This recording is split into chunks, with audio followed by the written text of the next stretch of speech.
So this is a talk that I've had sort of in the back of my head for probably a couple of years now. And it's one that sort of germinated along through a number of conversations that I had. I've worked as a consultant for a long time, and I've talked to lots of developers about authentication and how they should write their software to be secure. And I found a lot of those conversations involved people asking questions like, what flow should I be using? I've heard about implicit flow, I've heard about auth code flow. I'm building a React application. I've read this. What should I be doing? Or they might be interested in the contents of the tokens that are returned, and they want a particular piece of information. They're like, well, how do I get that information? And lots of this, they've been digging around in sort of the documentation they have at hand, whether that be sort of blog posts in Stack Overflow, or whether it be more sort of product-specific documentation, like if you're with Auth0 or Azure AD or Okta or something like that. But a lot of my answers didn't come from, a lot of my answers are built on my knowledge of this, and a lot of my knowledge of this was built by reading some of the specifications that there are. And so the idea for this talk is, well, let's learn it the hard way. Let's roll up our sleeves and get some cuts on our arms in these specifications and see what that's like and see how that helps us build our knowledge of building secure software systems. So why the hard way? Well, when we build software systems, if we as software developers are building software that users actually use, we're responsible for their security. The buck stops with us. They should be free to use our systems, free of compromise, free of fear of compromise consequence. And what we shouldn't be doing, though, when we try and own that responsibility, is we shouldn't be rolling our own security mechanisms from scratch. I'm sure we've all heard about, clear text passwords or MD5 hash passwords, or these people. There's plenty of people out there who have fallen prey to thinking security is simple to implement, or perhaps naively just didn't know what some of the implications of those decisions were. And they've gone and been compromised or had bad things happen due to that sort of naivety there. So these two statements here, there's a bit of tension between them, right? Like one of them says, we've got to be responsible for user security. The other one says, don't do it yourself. But if we sort of take the intent of the two, we can combine them into a statement that looks like this, which is, if you're an expert, like if you are a security expert, be responsible for security. Be responsible for writing the code and the solutions that secure users' data. If you're not an expert, be accountable for security. And so responsibility and accountability, we're sort of delineating what those are. You're responsible, write the code that does it. Accountable, use the expert's solutions to create secure experiences for your users. There is no accountability without understanding though. So we can't be accountable, we can't hold that responsibility for our user security if we don't understand these building blocks that we're sort of trying to pull into our solution and orchestrate, which we then hope that if we put them in there in the right way, will give us a secure environment to work in. So we've really got to understand at a pretty deep level what the various things are that we're trying to leverage in the security sort of realm. Otherwise, we can't be accountable for our users' security. Understanding security for software developers means understanding authentication.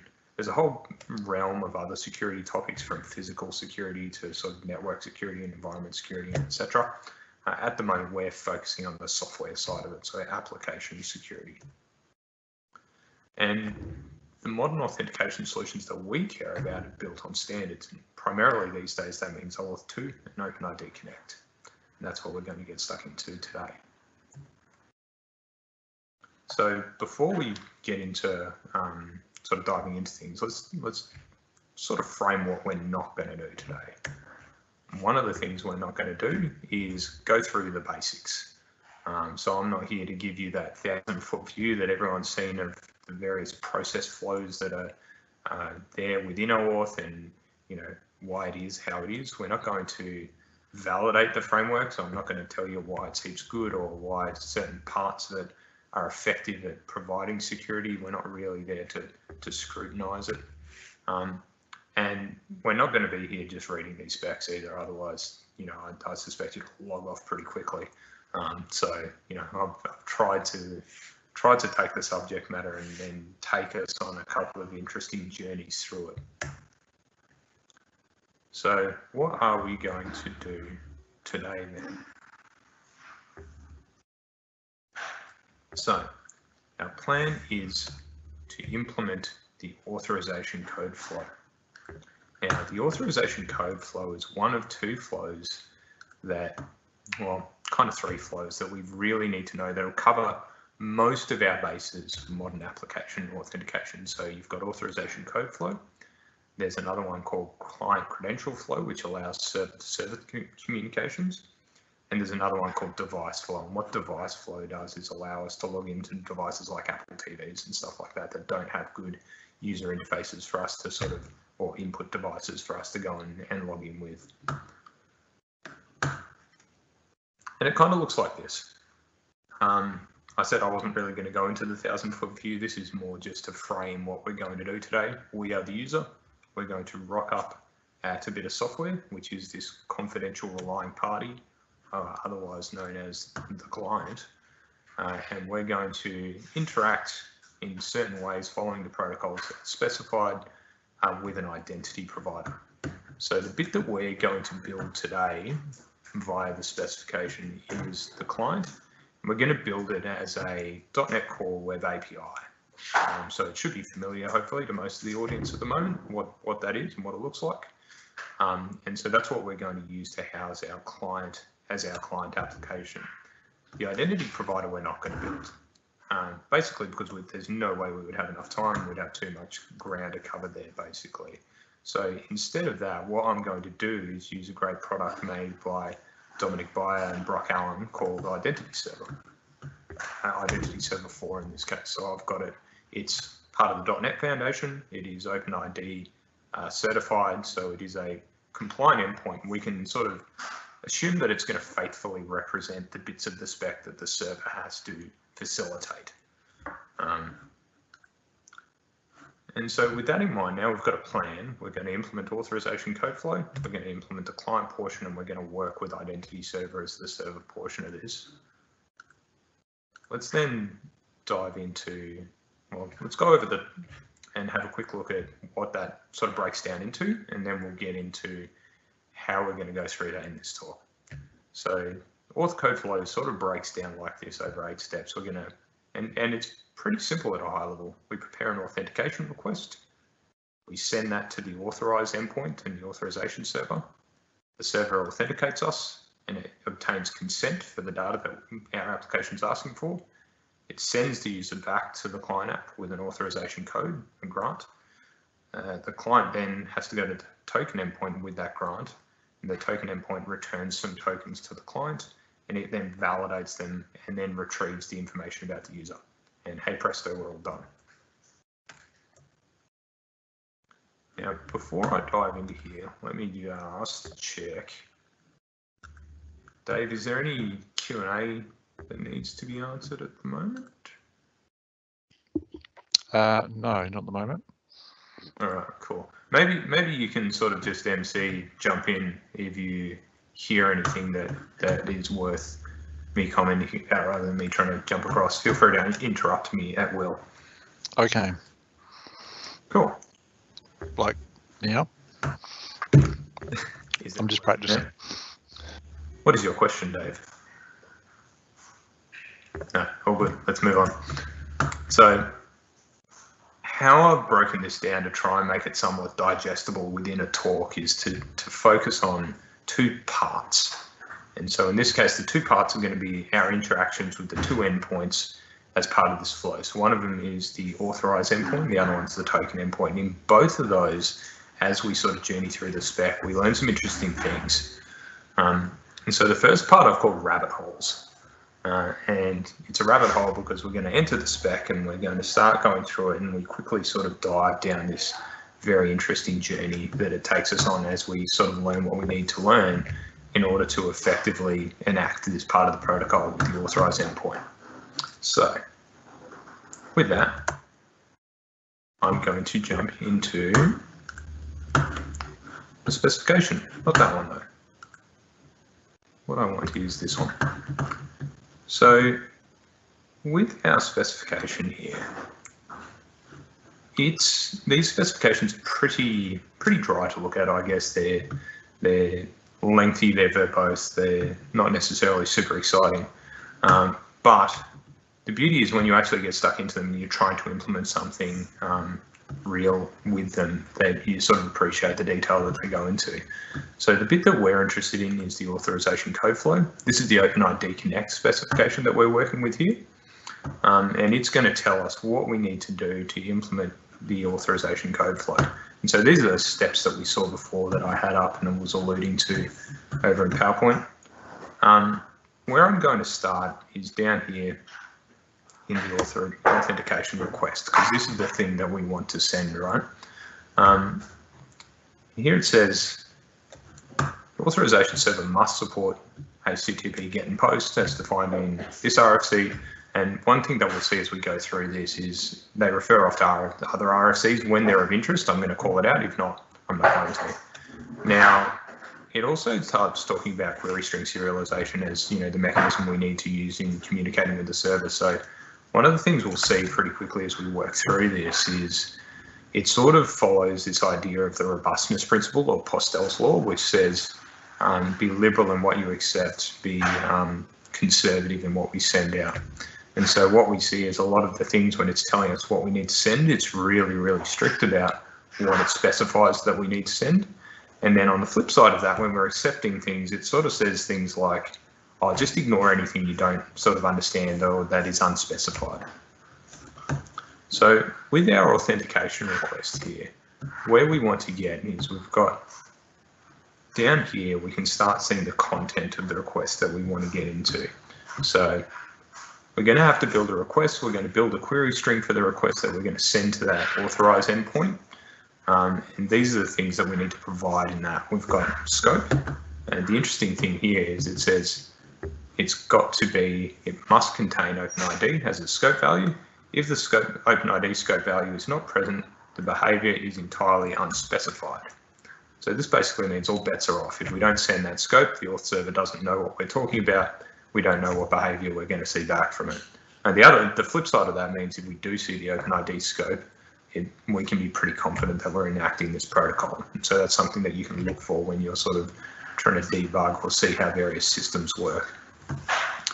With the response type, the interesting part about response types in OAuth is that the response type that we send across ultimately determines what flow that we're executing. So when we're using the authorization code flow, the value's code.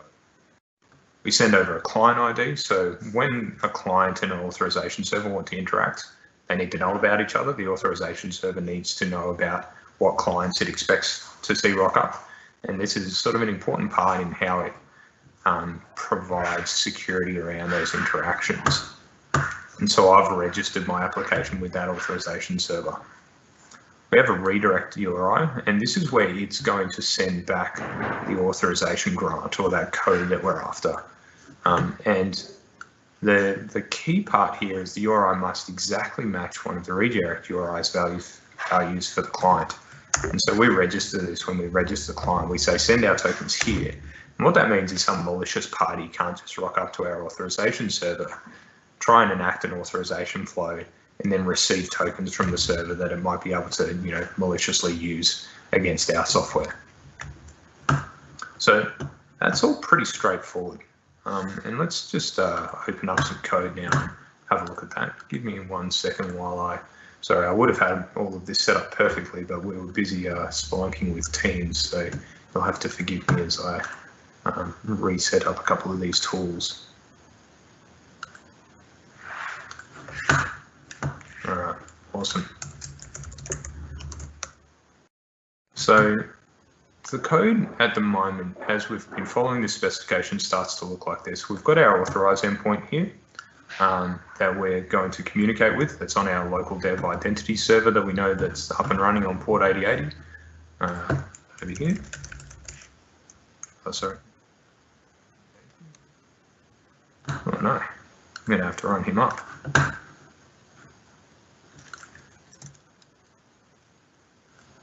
Sure. We'll have a look at that afterwards. The authentication request here that we can see that we're configuring contains our scope, and we've got OpenID there, we've got our response type, our client ID, our redirector ID. None of this yet sort of starts looking like a rabbit hole, right? And like this is pretty straightforward stuff. It's fairly terse, it's to the point, it's understandable.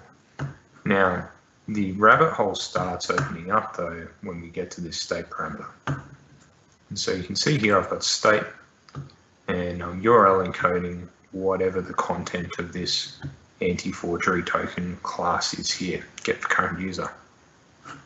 So if we come over to the specification here, what we can see is the state's recommended, and it says it's a value used to maintain state between the request and the callback. Typically, Csrf mitigation is done by binding something to the value of this parameter with the browser cookie. Now, it's only recommended there, and the interesting thing is if you read on, there's actually, we run into something that makes us reconsider whether we need to supply that or not. So if we come down to 3.1.3.5, we get our authentication response that's returned to us from the authorization server after we've logged in. And down here, it says authentication response validation. So this is sort of the next step down the rabbit hole. I'm going to jump over the spec a little bit because if we tried to read the whole thing, as I said, hey, you get bored, we'd be here forever. And so I'm going to take you on sort of the journey that I went through in discovering these pieces of the specification. And so the state parameter was only recommended, but we see here when we're authenticating the response that we get back from this interaction, it says when using the authorization code flow, the client must validate the response according to RFC 6749. And so the OAuth spec is RFC 6749, and the OpenID Connect sits on top of the OAuth spec. It's a complementary specification. It doesn't redefine it, it doesn't replace it. It sits on top of it and often refers back to it. And so section 4.1.2 of the OAuth spec really doesn't tell us a whole heap about how, why we might want to use this state parameter. It more just tells us things like that, as I said, that robustness principle that's there. The client must ignore unrecognized response parameters down here. The rest of it is just specifying the content of the payload that we expect to get back from the authorization response. So after we've authenticated, after we've provided our consent, and it's going to call us back. The other place that it called out was 10.12.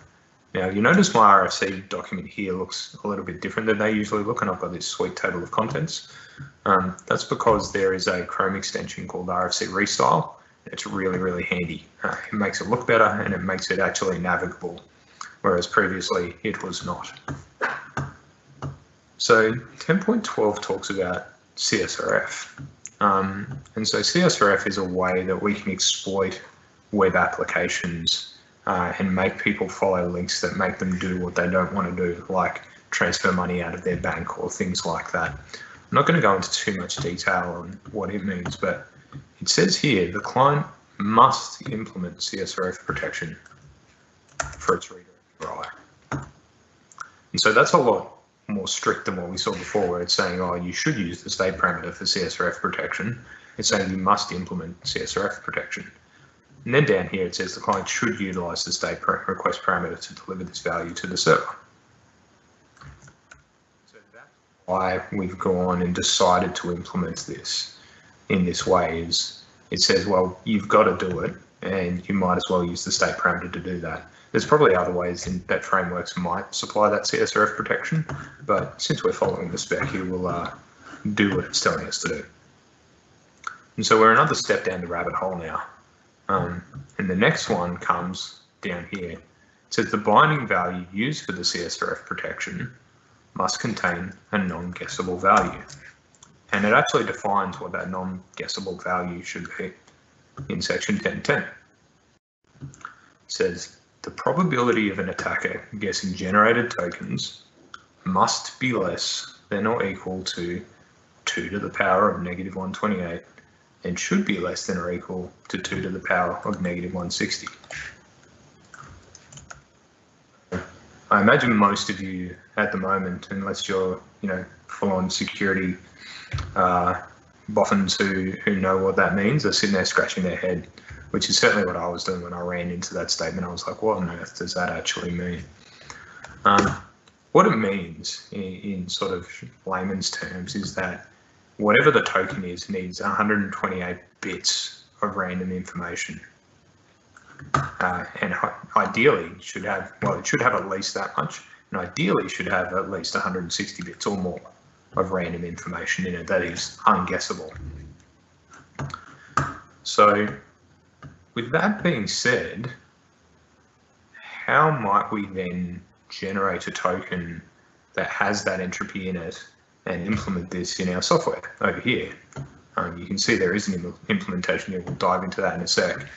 But what I did once I sort of found out and now had an idea of what I needed to do to implement this protection between my endpoints is I went looking for good examples of implementing this type of security mechanism, because once again, we're not going to roll our own. I'd rather have some sort of expert provide me with guidance in how to do it. And what I came across is that OWASP provide really, really good guidance around patterns you can implement to do this sort of validation across requests. So OWASP have a bunch of Csrf prevention mechanisms that it tells you how to implement. And the one I've chosen to implement here is a HMAC, or a hash message authentication code based pattern. I won't read through it here, but I'll show you what it looks like in the code now that we're sort of at the end of that rabbit hole. So if I go and open my user class, this is sort of where some of the guidance starts appearing in the code. You can see here I've got an ID, which is a byte array of size 20 or 160 bits. And I'm using the random number generator that comes with .NET Core. Now, those of you who are still in .NET Framework land, there is a class called the RNG Crypto Service Provider, and that is the class that we used to go to get cryptographically random numbers. So not math.random with bad seeds, but actual reliable random numbers that we could use for cryptographic purposes. Now in .NET Core, they've made it much easier to use. They've serviced it under this random number generator, and we can just get sort of arbitrarily long amounts of random information from it, which is pretty sweet. So I'm going to go and get 160 bits of random information, encoded as a string, and store it against my user. So that's going to be my user's session ID, and that's what I'm going to use to prevent Csrf. Now, once I've got that, the next class that's involved in here is the thing that does the HMAC enforcement. And so I've implemented this in an anti-forgery token here. So the anti-forgery token essentially gets a timestamp and creates a token with that timestamp using a secret that we have. And so my secret is super secret. I'm going to create a string to sign. And so this is sort of the canonical version of the information that I'm trying to secure. And in this case, it's the session ID and the timestamp that I generated. And this is all described over here as well in how this works. We can sort of see it over here in HMAC session ID plus timestamp. And finally, we just pick up the HMAC SHA-256 class that .NET Core provides us and use that. And we supplied our secret key, we generate our hash, and then we return a string version of both our hash and the timestamp.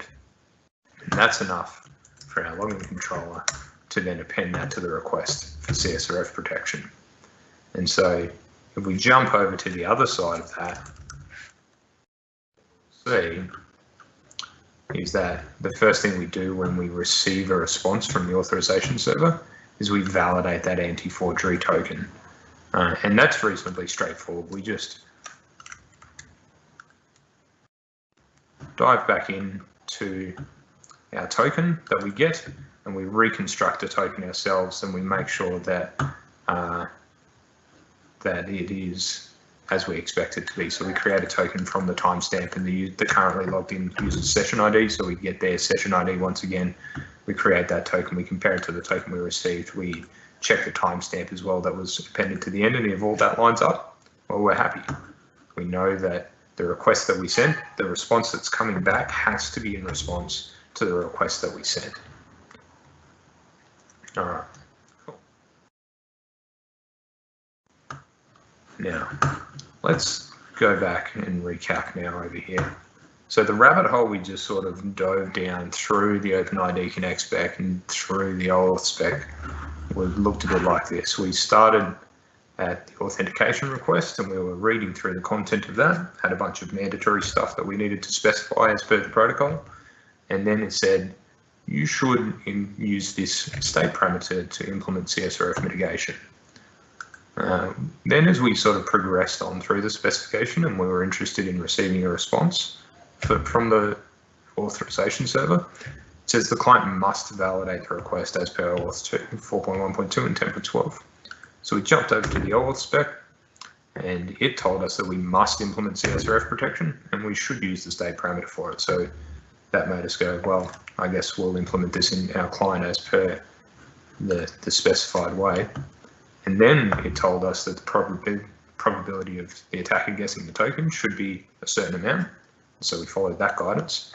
And then we went and looked for an implementation of Csrf protection so that we didn't sort of roll our own and get something wrong. We got that from OWASP. So after all of that, and after we sort of glossed over a little bit there the interaction with the identity server itself. So we sent an authorization request. It would have authenticated us. It would have obtained consent from us, and it would have sent us the authorization code grant back so that we can continue on in the next part of the protocol. So we've knocked off a good half of the steps that we needed to implement so far. So with that, just pause for a second. Does anyone have any questions or anything of interest from that? There's no questions there at the moment, but I do encourage you, if you've got a question, do jump in and ask. There's a few people commenting just about the stream quality, but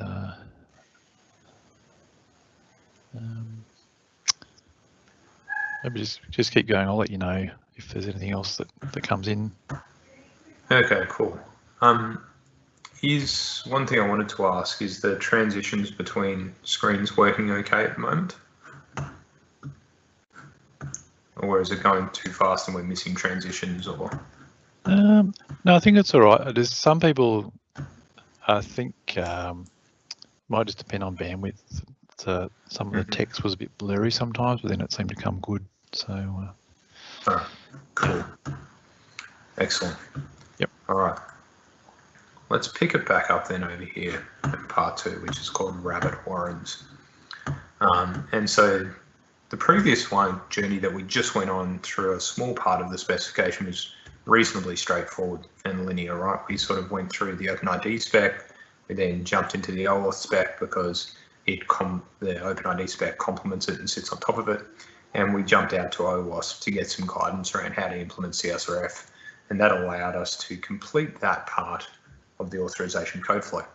Now we need to take that authorization code that we're supplied with, give it to the token endpoint, and in return we want to receive an ID token and an access token, and they will allow us to validate who our user is and communicate securely with sort of downstream services that we might have. Andrew, just jump in. There is a question here. Sure. Does that first phase block chances of man in the middle at all? So the first phase mandates TLS everywhere, which generally is your protection against man-in-the-middle type attacks. Now, the attacks that do occur tend to be on either the server itself or on that redirect URI on your side. So there's various mechanisms that are in place. Like we'll have a look at one of them quite soon, and in the token endpoint, because this is the endpoint that we expose for that authorization server to call back to. And as you could appreciate, if we're exposing that out, it's going to need to have some security mechanisms in place so that we're sure that not just anyone who's trying to feed us tokens in there that we could blindly trust and then have us do odd things with. All right. Cool. So yep, that's it. The reason why this part is called rabbit warrens is because although the last journey was kind of linear, this one we're going to sort of spider out, and you can see the set of tabs I've got up over here. That's kind of what we need to wade our way through on this one, because this one really opens up as we progress through it. And so I won't sort of spoil the journey that we're going to go on here, but we'll start over at the token endpoint in the OpenID Connect specification again.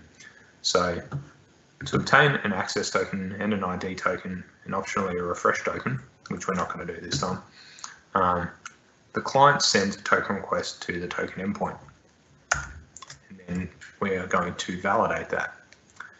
And so down here in the content, the token request is reasonably straightforward. Once again, we need to tell the authorization server what we're talking about or what we're asking it for. And so we're going to specify a grant type of authorization code, and that says, hey, we've retrieved an authorization code from the authorized endpoint. We would like tokens, please.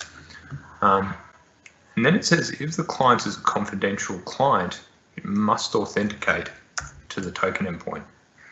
Now, this is interesting. This is a new term. We haven't heard this one just yet. And if we've been reading through, this would be one of the first times we actually encountered this in the OpenID spec. So a confidential client, if we go over to OAuth, we'll find that OAuth actually specifies different client types. And the way it delineates these two different client types is it calls some confidential and it's called some public. And the difference between those two is their ability to keep a secret.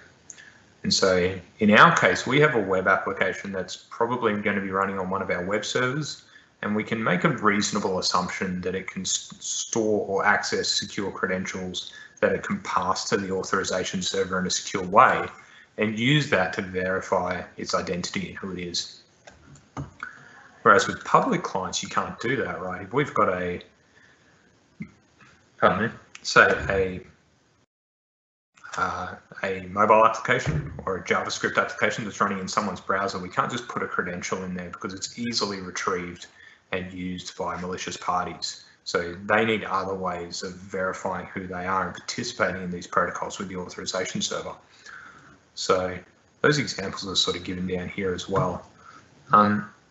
Given that we are a confidential client, things are reasonably straightforward for us. If we were building a public client, the thing that has come to bear recently is there's a new specification called Proof Key for Code Exchange. And what Proof Key for Code Exchange does is it allows public clients to facilitate the authorization code flow with the authorization server in such a way that they don't need to store a secret, but they can securely participate in the flow. I won't go into more detail than that at the moment. We'll have a bit more of a look at it later. And so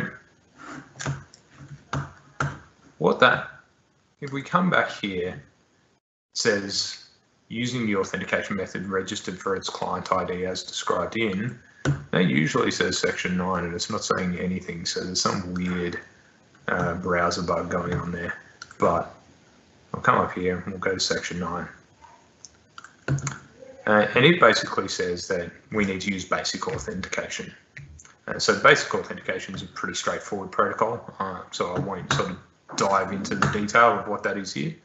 But we'll pull up some code again and we'll have a look at sort of where we're at the moment as we've been working through the spec so that we can orient ourselves. We've received the authentication response as part of that interaction with the authorized endpoint, validate our token so that we can be sure we've been protected from Csrf attacks. And now we want to go in and interact with the token endpoint so that we can get our hands on the tokens that actually tell us who someone is and other interesting things about them. So we're going to construct our token request here. We specify that grant type so the authorization server knows what we're talking about. We give it the grant that we were granted from the authorized endpoint in our authorization code. We give it the redirect URI again that we specified the first time, and it uses that as a bit of a cross-check mechanism. And then we supply our authentication header value with the basic authentication scheme and the credentials for our basic authentication. So up until here, pretty straightforward, right? Nothing too crazy. Once again, a nice and linear path towards sending this request. So the bit where the rabbit warren starts opening up is down in ID token validation. So after we send the token request on, the authorization server is going to do some things and it's going to send us some information back. And then we're going to want to validate it. And so in the response we get back from this authorization server, it says, follow the validation rules in RFC 6749, especially 5.1 and 10.12. So 5.1 is just around the content and serialization of the response, and 10.12 is once again our Csrf protection. Although in this case, we don't need to follow that because we've already followed it in the authorized portion of things. But what we're going to get is an ID token back here. And what we're going to want to do is validate that. And so let's jump down to validating the ID token, because this is where the rabbit warren really opens up. So in this, there's a lot of content here, and so I'm not going to go through every one of these. What I'm going to do is call out the interesting ones that I'd like to talk about and that are relevant for what we're doing here, and filter out the stuff that isn't so relevant. So in point 2, we can see the issuer identifier for the OpenID provider, which is obtained during discovery, must exactly match the value of the issuer claim in the token. Now, this is another new term that we haven't seen here yet, right? It's called discovery. Now, we've been working our way through the OpenID Connect specification here, but it's actually only one of the specifications that OpenID provides. So OpenID also provides other sets of specifications that have other purposes. And one of them that it provides is discovery. And what discovery does is it provides a well-known location for us to discover information about the identity server that we're going to need to use when we're enacting these protocols. And the thing that we want is the OpenID provider's metadata, because that's going to give us the issuer, amongst other interesting things. And so the place we get this metadata is called the well-known discovery endpoint. So all OpenID, this is my identity server here, and we can see that we've got a well-known OpenID Connect configuration endpoint, and it's returning me all of this interesting information that's specified in that discovery spec. The one that we were discussing just then is the issuer. So the issuer in this case is localhost 8080, and that's my server. There's a whole bunch of other stuff there that we might talk to a couple of them. Interesting point here, as well as it gives us the locations of these endpoints. So not every OpenID compliant provider like Azure AD or Auth0 are going to put these endpoints in the same locations. And so the metadata lets us know where those locations are. So instead of hard coding it, I could have actually retrieved this and used that to find where these endpoints are, which probably would have been better, but hey, this is demo code. So once we've done that, we want to go down, and the interesting part in ID token validation, it talks a little about validating the audience as well. It's another claim that's present. But what I want to do is start at 6 here, and because this is where we really get into the meat of this. It says, if the ID token is received via direct communication between the client and the token endpoint, which it is in this flow, we can rely on TLS instead of validating any of the information in the token signature. Now, if we did that, this talk would be over right now, and it would be boring. But the other more interesting thing is, if we did that, we wouldn't actually know how these tokens are validated, which is important to know if we want to say, take our access token that we get back, pass it to another API, and have it validate it so that we can understand and form a secure authentication between those, between that interaction. So we do need to know how these tokens are secured, like what mechanism do they use that we can inspect independently and trust that they are valid and that they're not malicious. Is it a good time for a question, Andrew? Yeah, sure, chuck it in. Yep, I was going to get fancy. So Tom asked, what happens if the client or server does not do the things that it must do? Is failure to do it always detectable by the other end? That's a really good question. I suppose the thing with specifications is they're kind of geared up to be, as I said, they're pretty strict about what you are to expect back. And most of them say things like, if you encounter things that you don't expect back, ignore them. And so say if we hit this token endpoint and it returned us something that was entirely unspecified, then our response to that would be to throw that away and treat it as junk. Like, you kind of have to have both parties working in unison for it to get to the end where you go, right, we trust this token and we trust it's there. So yeah, I guess if it didn't, one of the sides didn't do what was expected, the other side's probably just going to return some sort of 405 or 407 or some sort of HTTP 4x status code that says you weren't supposed to do that. Send me something that makes sense. Yep. Sounds good.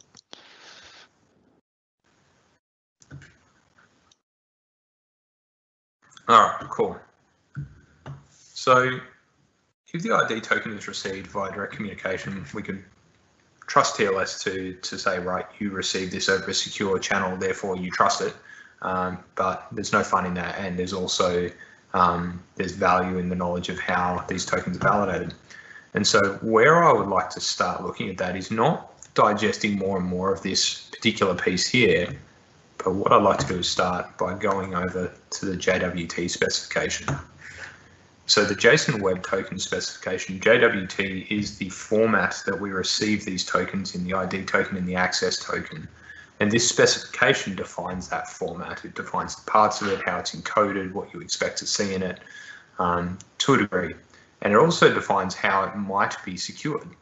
Now, it turns out with these specifications that everyone has a million different ways they want to actually authenticate between services in their environment and various restrictions, etc.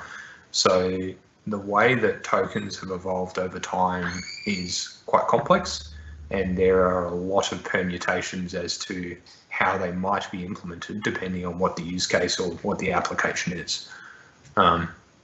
So in here, we've got validating a JWT, and we've got a process here that's defined that allows us to figure it out.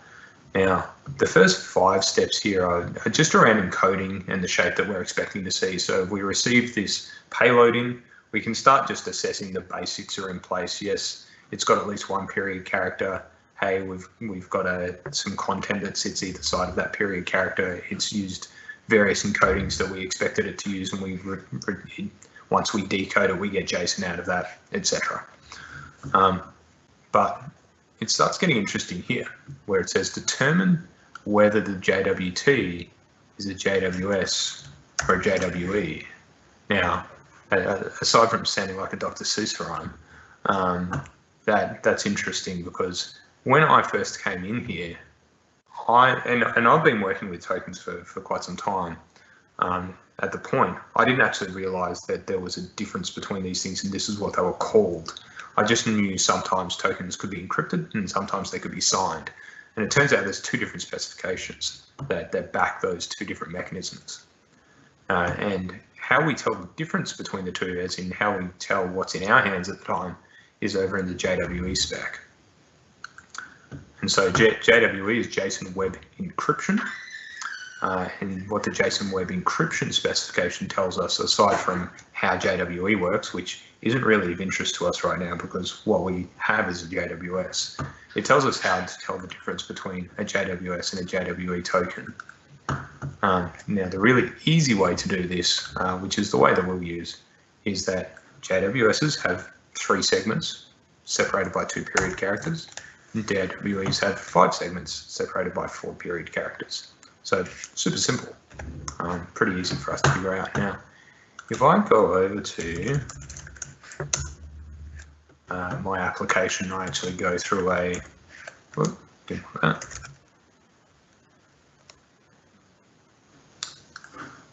not now, LastPass. and I get the tokens back from the identity server. So this is sort of the result of the end of the flow. I can actually point out here pretty easily that this is a JWS because we've got one period here at the end of our Jwt header, and we've got another period here that separates the payload from the signature. And we can grab that guy. And another great tool, there's a few JWT tools out there. I've always gone to JWT.io. There's also a JWT-MS. And I can dump this in here, and we can actually see that it coded segments, the 3 segment pieces that are in that JWT, the header, the payload, and the signature, which is just the signature. So now that we know that we're working with a JWS, we can jump out of the JWE spec. We're not going to spend any more time in it. We'll come back over here, and it says, depending on which one it was, you've got 2 cases. JWT is a JWS for us. It says, follow the steps specified in the JWS spec for validating it. So that's the next thing we're going to do. We're going to go over to the JWS specification. And so this is JSON Web Signature. And so the JSON Web Signature specification tells us different mechanisms to use either digital signatures or MACs to secure these tokens. And there's a difference between those 2 things we'll come to shortly. Now, a large part of this is once again based on encoding, and so sort of verifying various pieces of the payload that we've received fit certain encodings, and they're what we expect to see. The interesting part starts down here once again. We'll go down to point 8 because most of this is just retrieving data and verifying the fields that are in it and the structure of the data that we've received. But this piece here says, validate the signature against the signing input. Now this is sort of a well-defined term that's used in other specs as well, this JWS signing input. And so we can construct a signing input by doing this fun little process here. All the encodings on the header, and then append a period, and then append the base 64 URL encoded payload. And it says very usefully here, in the manner defined for the algorithm being used. And so this is another one of those points where you're like, oh, great. And you've got to go sort of explore the world, hunting down what that actually means and what the manner defined for the algorithm being used is. Now, the algorithm is said here to be represented by the value of the ALG parameter in our header, which must be present, which is cool. So we can go back over to our token here and we can see that we're using RS256. So that's useful to know, but it still doesn't really tell us how we should go about validating that signature that's in the last block of our token. So the next step is to jump over to the JSON Web Algorithm spec. And what the JSON Web Algorithm spec is going to tell us is what that ALG value translates to. And so right here we can see that the value RS256 translates to that, which is recommended. It's not recommended plus, but it is recommended. I don't know what that means. So if we skip down to 3.3 here, that actually talks about this algorithm.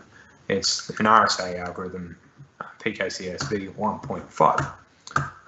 And down here we can see that it tells us how to validate a signature that's constructed using this algorithm. So this is where we're getting sort of the useful information that the previous one hand waved over as in the manner defined for the algorithm being used. And once again, you can start seeing that a lot of these specifications leave these points of, I guess, these insertion points for lots of things to be defined where it could be useful. So people might want to use all sorts of different encryption approaches for these tokens. And so rather than try and bed that all into the JWS or the JWE spec, they say, well, let's take all the algorithms and put them in their own specification, because that way it can evolve independently of the other ones, nicely sort of decoupled.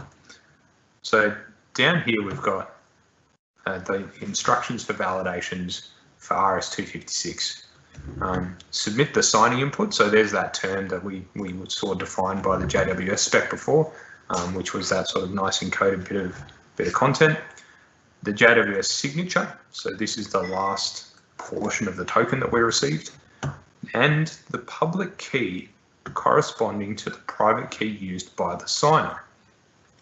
So RSA is what's called asymmetric encryption in that it uses a public key and a private key. So the private key belongs to the party that's doing the signing, and the public key can be used to verify things that were signed by that private key. That's the very high level definition of what RSA does. If you really want to get into RSA, this is where you go. You come to here, which is the PKCS specification number 1, RSA cryptography, and you look at this. Now, this is where we stop and question our choices in going on this journey, because it says things like, assuming that computing ETH roots modulo n is infeasible and the hash function in MSA PKCS 1v15 has appropriate properties, RSA SSA PKS-S1 is conjectured to provide secure signatures. And at that point, I know people like me go, sweet, and we exit this specification. Does anyone actually understand what that means? Drop a note, Dave. Let me know if someone can interpret that as more than crypto babble for me. I will. There'll be a bit of latency before we hear if anybody posts, but I'll let you know. That's cool. Let me know. There almost needs to be a door prize if someone does know that. I don't know what that will be, but an extra slice of pizza. Sweet. Yeah. You're going to deliver it personally? It wouldn't be wise for me to do that, so Okay, great. I'll send a picture. It might not be essential. All right. So now we've explored this big rabbit warren, and we've got all the information, almost all the information that we need on hand to do something about this. The last thing we need to do is find this public key, right? So it turns out that in that discovery endpoint, all the way back here, there was another bit of information in here called the JWAX URI. And there's a specification called the JWAX specification. And what JWAX is JSON Web Key Specification. And it basically just describes a format for transmitting cryptographic keys between parties in a well-known way. And so it has a way of representing keys and transmitting them between people. Now, I think there's an example somewhere here, but I'm not going to bother having a look at it here, because we can come back over here and jump into this and see that format here. So we can see it says keys. Key type here is RSA, and its use is signatures. And it has a key ID. And the very useful thing here is we can see that key ID in our secure header here, and we can see that it's the same. And so what that means is that we can be guaranteed that the signature that was appended to this token was generated with that key, and it allows us to then use this key, the public parts of this key, to do our verification. It's got the algorithm there again, and the exponent and the modulus, which we need to provide to RSA for it to do its thing to validate this hash. So dialing that right back here, we now know the manner defined for the algorithm being used, which is construct the signing input, feed that signing input, the signature, and that key into the RSA verify algorithm that we're not going to write ourselves, and specify to use the SHA-256 hash function. And from that, we should be able to verify the content of that signature is valid, and therefore the token that we've got is valid. So now we can jump over to the code and see what that looks like. So down here, you can see I've received a response here just after sending my request to the token endpoint.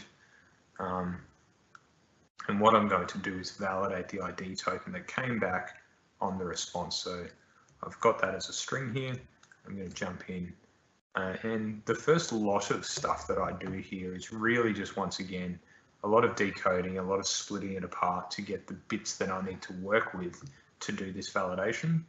I go over to the OpenID well-known endpoint and I deserialize all that information into an object so that I can work with it more easily. So I've called that OpenID configuration. It has all those properties that I want to work with, like issuer here. I do some assertions to make sure that certain things here are equal to what I expect them to be. So the issuer, the audience, the algorithm in this case, because if it is an IRS 256, I don't want to know about it because I don't support it. in this particular client. And then I'm going to go and retrieve the JavaScript, the JSON web key set, sorry, here, and I'm going to deserialize that as well so I can work with it. And then .NET provide a full set of cryptographic implementations, in this case for the RSA algorithm, and I can import the parameters from that key set into this algorithm here. So I can set the exponent and the modulus as I need to from that key set. And if I go into the Jwt specification, it actually says how they're encoded. I can construct the signing input, which is the JWS signing input, as per JWS here. I can compute the hash that I need to across that. And then I can use the RSA algorithm and call verify hash. So this is the RSA verify algorithm that was spoken about in the JWA specification. And I pass it the hash, the signature that I received. I specify to use SHA-256 PKCS1 there. And what that does is the result of that will be true if that all lines up and is valid. And if it's not valid, it will return false. And I can respond to that accordingly. And then from there, it's simply just having a look at the expiry as well. And if it all came back tickety-boo, well then I return this token validation response and say you're all good. Otherwise I say, well, sorry, no good. So with that in mind, now let's return to our slides. So, oh, I forgot this. That's all right. We already went on that journey anyway. I was I was going to pre-warn people. George has just posted to the Slack that at first he thought that bit earlier translated to say people say it's secure, but then he's changed that to they think it's secure but can't be certain. So so you can sort of see that's kind of what we did there, right? We started up at ID token validation here in the OpenID Connect specification 3137, and then we just went, bounding about the internet, discovering these specifications, and that's literally what I did when I went through here. Is I was sort of like, oh, another spec, oh, another spec, oh, another spec, and you sort of try and figure out the bits that you need to know. And it takes some time, but that's the auth code flow done. Once we've done that, we can also validate the access token that we get back as well, which is a bit of a simpler step. And the code for this is up on my GitHub. It'll be available, so you can go and dive into what that actually looks like as well. So, had another comment here from Ryan, which I'll just read out. RSA encryption is built on the fact that it is incredibly hard to find the prime factors for a very large number. As long as the number is large enough for it to be infeasible, it can be called secure. That assumption is broken if the number is too small or if the method to perform a large number prime factorization is discovered, such as through quantum computing, which is why the language at the end is a bit vague. I don't know what the has function part refers to, though. Thanks, Ryan. Awesome. Yeah, thanks, Ryan. That's really good. So what we've sort of gone on there is a bit of a journey through. I think the first journey we went on just sort of opened your eyes a little bit as to how you can sort of go spelunking through just OpenID Connect and OAuth and have to sort of piece together fairly intricate parts of these specifications to get a working implementation. But the second one really sort of amplifies that and shows you just the breadth of investment certain parties like the IETF and the people who interact and sort of form that up go through to put this down so that people can implement and be secure on the internet. So I've got a little bug going around in front of me here. It's super distracting, but I'll avoid swatting away at it. The last part is much shorter than that, and we don't necessarily need to dive through all of these specifications. So this is the future. So if this is kind of what we looked at there is something that's developed over a very long time, and it's a deeply embedded part of our present knowledge of how to build secure authentication solutions for applications and the mechanisms that are involved in that. So that kind of looks like this at the moment, right? Where we were kind of this little cat down the bottom here, naively sitting there in front of the OAuth spec going, all right, we're going to implement something. And then we go and go in this sort of incredible maze of different specifications and are very lost at times. And eventually we might end up building an application, but more likely then we'll just sort of end up crying in a corner down here somewhere. Credit to Aaron Parecki for this particular image. He has a great blog post here that you should go into, and everyone here should read this because it paints an incredible picture of the journey that's sort of gone up until now and where we might want to go in the future. And that kind of looks like this. And so I'll just bring this across here and bring open another browser window just briefly, bear with me. What we want to do is look at what OAuth 2.1 might be. And so what we would do is we'd start with the OAuth RFC, so 6749. We'd bring in the bearer token RFC as well. And then we would lay on top of that the current security BCP. So BCP is best current practice, and IETF groups publish these all the time. And what they are is they are sort of amendments or layers on top of existing RFCs that say, this is our best knowledge at the time as to how you should be following these things. And so they say interesting things in here like, the implicit grant shouldn't be used anymore. And it says other things like the resource owner password credentials grant must not be used anymore. And so these things still exist in the OAuth spec. They're still defined, right? You can't undefine them because it's a published and ratified specification. And so they come out and they say, right, we know OAuth exists, but we're saying you shouldn't use parts of it now. And you, if you want to implement something, like if you want to be that expert and implement these security mechanisms, you need to be across these. We then would roll in PKCE, and so this was that proof key for code exchange by OAuth clients that we were talking about.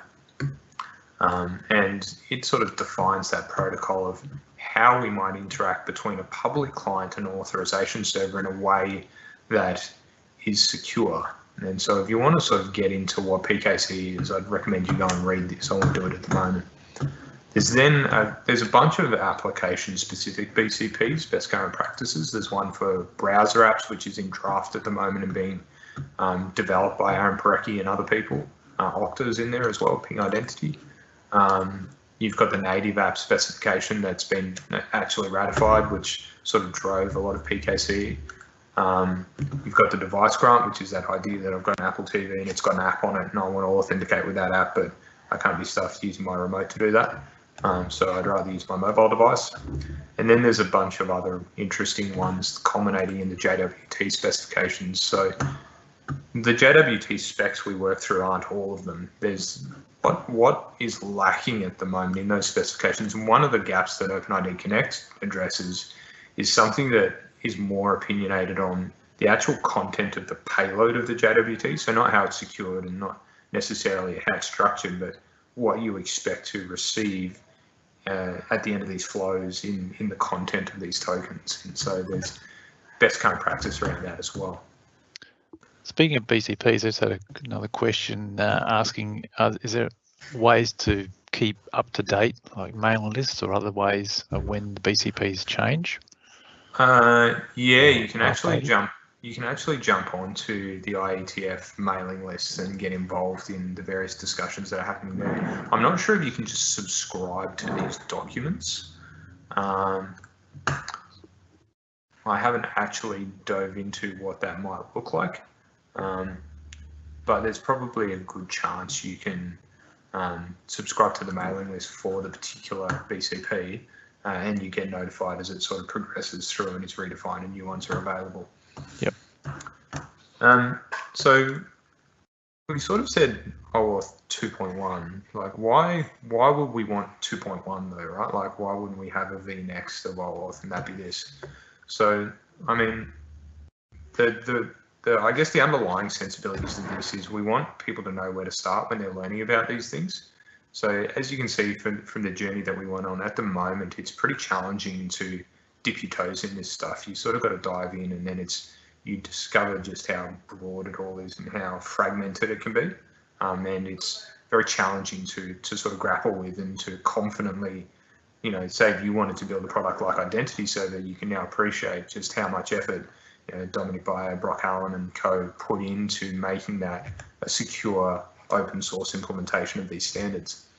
And we want to get rid of a lot of that craft and deprecated insecure specification that now exists, now that we know that technology's moved on and it's now insecure. So the reason behind a 2.1 is if they went and did what we sort of outlined before and published that as the way forward, a lot of the providers at the moment who are actually implementing the BCP and are staying current with their solutions would automatically be compliant with whatever OAuth 2.1 was.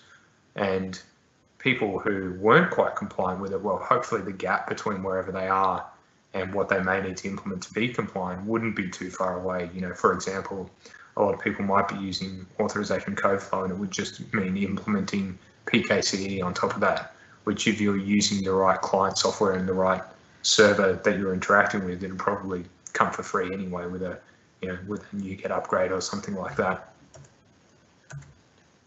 Now, there is work going on as well on a new specification, OAuth 3.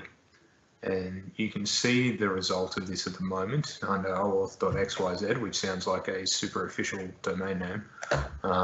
But it is legitimate, and they're sort of reimagining the protocol for our current modern landscape and as more of a transactional protocol between parties in how they sort of ask for access to things and are granted information and access to things.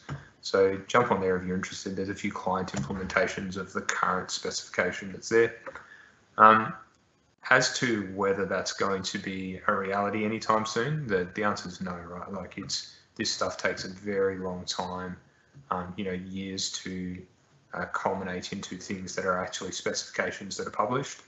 And so we're probably the near to medium terms going to be OAuth 2.1. Well, the near term is just BCPs on top of OAuth and OpenID Connect.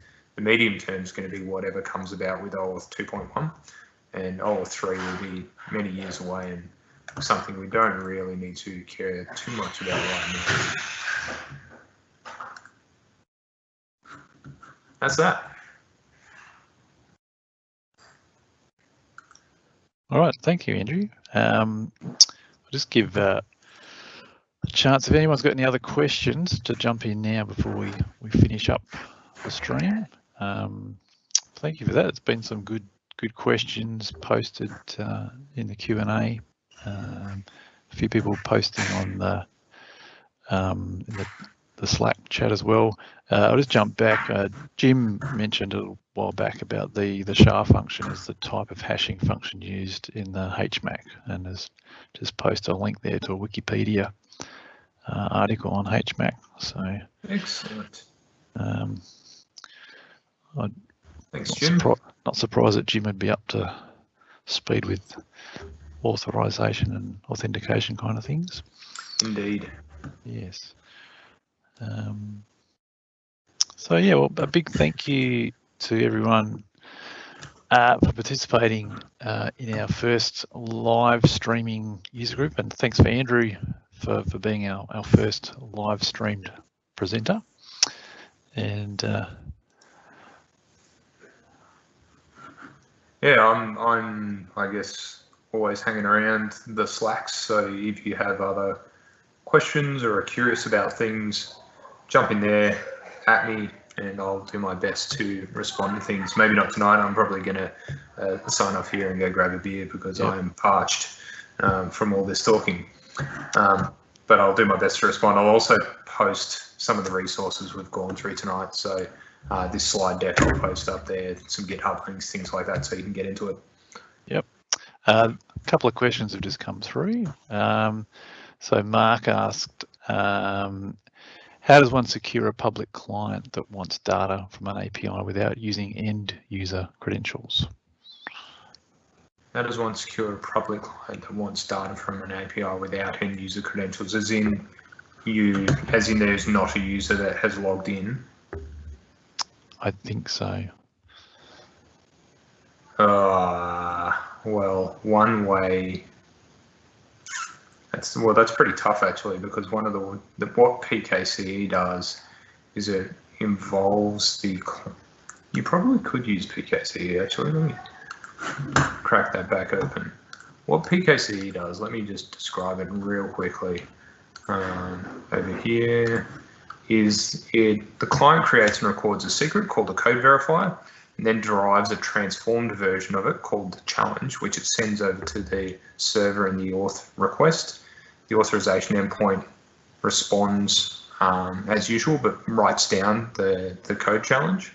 And then when we send the auth code that we get in response to that to get our tokens back, we send the plain code verifier across the secret that we generated in the first one. So we're not actually storing the secret, we generate it on the fly. And the auth server transforms the code verifier in the same way that we did in the first time and compares it to the one that it stored. And if it's all tickety-boo, then it says, right, thumbs up, you're good to go. Now, how that actually,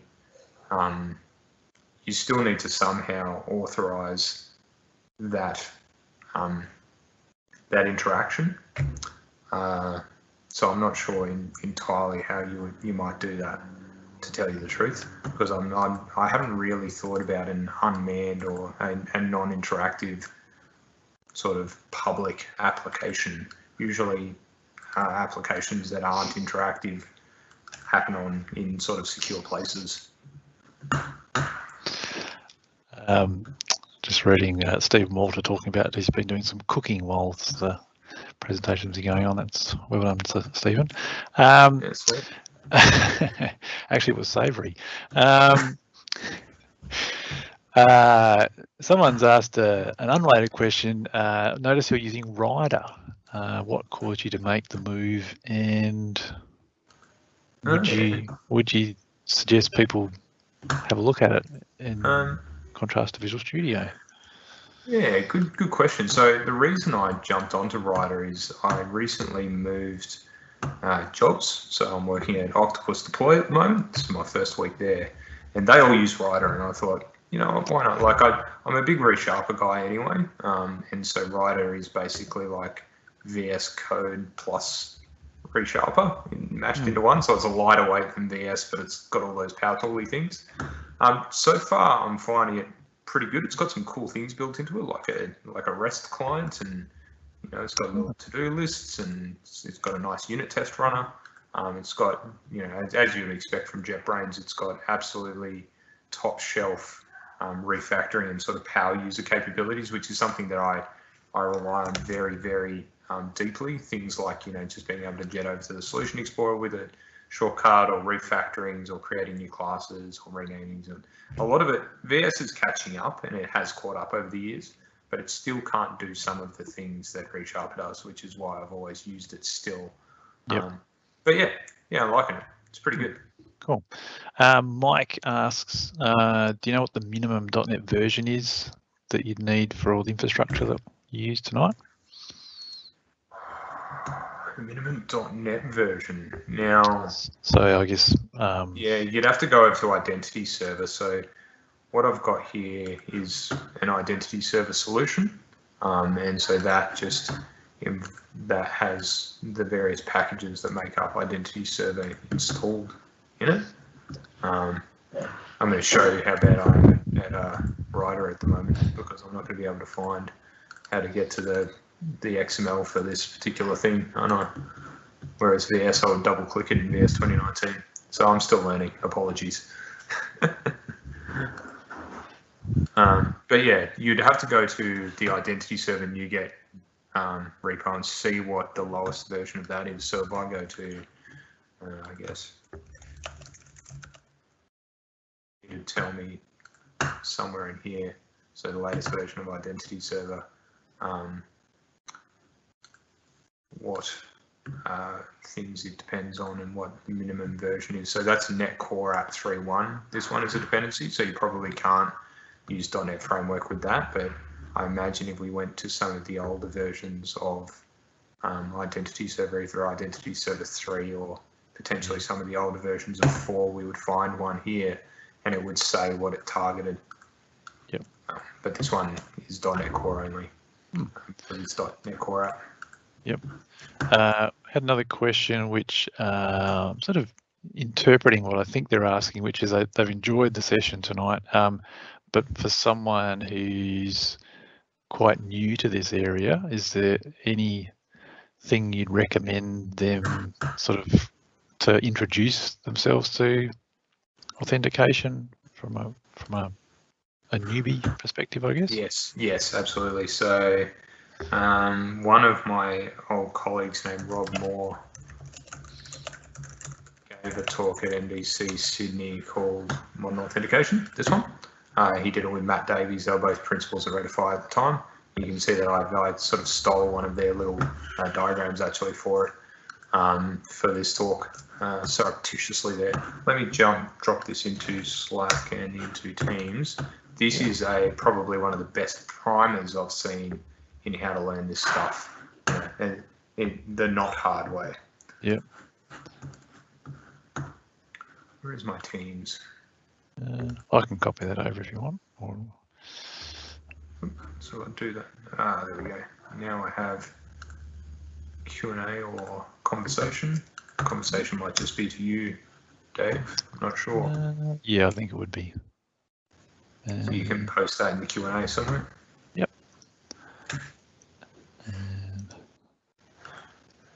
Okay. Yeah, so we've done that one. And another comment from Jim just saying regarding validating clients without a shared secret, closest thing he's aware of is zero knowledge encryption ideas like this one. He's got a link there, so I'll just publish that to the Q&A for other people to see. And, that's good. If Jim doesn't know about it, I don't feel so bad about not knowing about it. Yeah. Cool. All right. Oh, thank you, Andrew, for presenting tonight. We don't have any special effects, so we can assume there'll be a large round of applause. There's a few people who have applauded in the Slack channel, so I appreciate that. And with that, I'll jump back over to me and say thank you for joining us this evening, and hope you can keep chatting in the Slack channel, enjoy some virtual pizza, and we'll hope to see you again next month. So it's good evening from the Adelaide.NET user group. Thanks all. Bye. See you later.